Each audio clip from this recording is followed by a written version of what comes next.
How God provide salvation. நம்ம வாழ்க்கையில் கர்த்தர் ரட்சிப்பை எப்படி நமக்கு தந்தாங்க.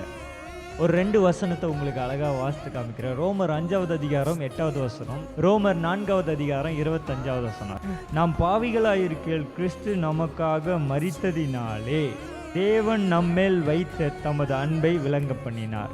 ரோமர் 4வது அதிகாரம் 25வது வசனத்தில் அவர் நம்முடைய பாவங்களுக்காக ஒப்பு கொடுக்கப்பட்டு நாம் நீதிமான்கள் ஆக்கப்படுவதற்காக எழுப்பப்பட்டும் இருக்கிறார். இந்த 2 வசனத்திலையும் தெளிவாய் ஒரு காரியத்தை காண்பிக்கிறது. என்னன்னா, அவர் நமக்காக மரித்ததினாலே, அவர் நம்முடைய பாவத்திற்காக ஒப்பு கொடுக்கப்பட்டதினாலே.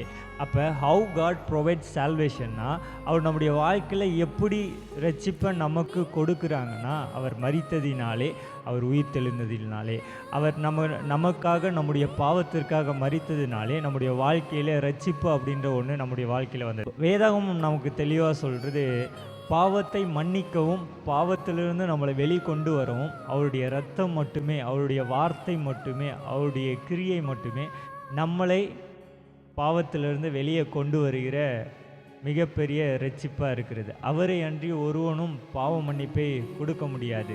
நம்முடைய மத்தேயு, மார்க், லூக்கா எழுதின சுவிசேஷங்களை வாசித்து பார்த்தா தெரியும், பாவத்தை மன்னிக்கிற ஒருவர் அவர் ஒருவரே.